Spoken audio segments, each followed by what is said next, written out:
Europe 1. Le vrai faux de l'info. Bonjour Salomé Legrand. Bonjour Patrick, bonjour à tous. Alors ce matin, les reconduites à la frontière. Avec ce chiffre de 4% évoqué par Laurent Wauquiez hier dans sa conférence de presse sur l'immigration. Le ministre de l'Intérieur lui-même a reconnu qu'il y avait aujourd'hui 300 000 clandestins. Quand des gens font des demandes d'asile et qu'on constate qu'ils n'ont pas le droit à l'asile, dans combien de pourcentage des cas seront-ils reconduits à la frontière ? 4%. Ça veut dire que pour toutes ces personnes sur lesquelles la justice a tranché, dans 96% des cas, la République décide de fermer les yeux et juste de ne pas faire appliquer les règles et la loi qui est la nôtre. Seuls 4% des clandestins sont reconduits à la frontière, vrai ou faux ? Eh bien faux, c'est le résultat d'un calcul grossier pour faire un chiffre choc.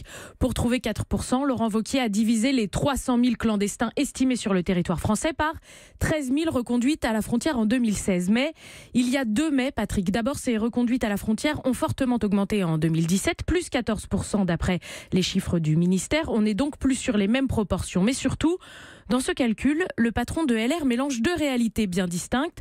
Une estimation du ministère, 300 000 clandestins environ sur le territoire, et ceux qui sont vraiment passés devant la justice. Concrètement, pour pouvoir renvoyer un clandestin, il faut qu'il fasse l'objet d'une OQTF, une obligation de quitter le territoire français.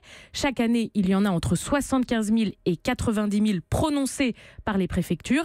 Avec 26 000 reconduites forcées l'an dernier, on est donc plutôt sur 20 à 30% de clandestins repérés et renvoyés chez eux. Donc non pas 4 mais 20 à 30, ça reste pas beaucoup. Effectivement, c'est une question de délai et de manque de moyens. Les OQTF peuvent faire l'objet de recours qui sont suspensifs. Il faut donc attendre que le tribunal se penche à nouveau sur la question et ça prend parfois plusieurs mois. Un temps qui peut parfois jouer en faveur de l'étranger en situation régulière, qui peut s'être marié, avoir eu des enfants, trouver un travail et demander une réévaluation de sa situation. On ne peut pas le renvoyer en attendant. Mais surtout, il faut des moyens humains, des policiers pour aller les chercher.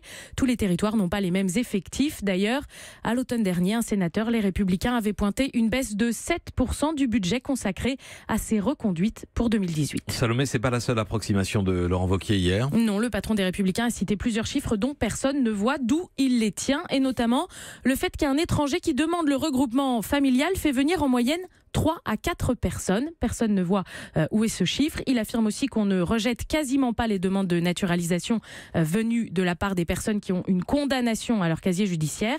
C'est prévu par la loi, mais il n'existe en fait aucune donnée sur cette question précise. Europe 1.